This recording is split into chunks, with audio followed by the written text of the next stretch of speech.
Derek Spallone, glad to be alongside New York Liberty star and WNBA star Tina Charles. Tina, how are you doing today? I'm doing great. Yeah, coming off of a fantastic W. With that victory, the team is now 13-6. But with that said, what does the team need to continue to develop on down the stretch in order to maintain that consistency as the season progresses? Well, it's hard to play on the road. And, Quigley did a great job with her making her shots. I think Faulkner did a great job leading the team with Vandersloot being out.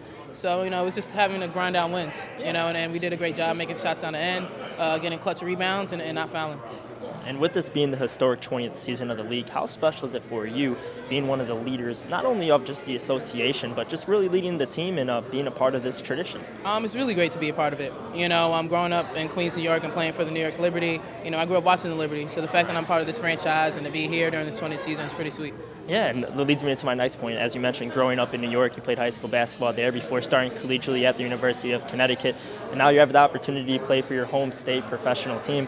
How exciting is that going into the mecca of basketball, playing in front of family and friends night in, night out? Yeah, that's the reason why I wanted to come home. Right. If I had any opportunity to wear this uniform, I definitely wanted to take advantage of it. I'm happy that it happened 2 years ago, and so I'm happy to be on this team. Yeah, and you've also experienced a lot of success throughout your career, a two-time national champion at college and then an MVP under your belt, an Olympic gold medal, and a three-time All-Star. And you're also heading to Rio this summer, which I'm sure you're excited about. But when you reflect back on what you were able to accomplish, what stands out the most in your mind about your success and how you've dealt with it?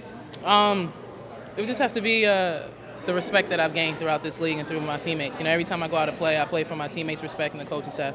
I know a percentage of the team's success definitely relies on my performance, so I go out there every night just wanting to will my team to win. Is there any pressure with that being said, though, with this being your hometown team, as you could say? No, it doesn't matter. Any team that I'm on, I'm just going to go out there and play. Absolutely. And just my final question for you, aside from having a huge impact on the court, you also have a huge impact off the court through your foundation and giving back to the community. How fulfilling is that for you, seeing the impact you've had on the lives of the youth and the people across the world? It means a lot. My foundation, Hope He's Heart Foundation, to be able to raise awareness with sudden cardiac arrest through placement of AEDs, it means everything. I never thought 3 years ago that I'll place over 200 AEDs, so right now to be able to make sure that a lot of communities are heart safe. It's just my passion. Do you have a future aspiration for your foundation or a future goal that you're trying to obtain through that? Well, every year we give out at least 100 ADs, and we're on the path to doing that for this season, for this year as well. So for me, that's great enough.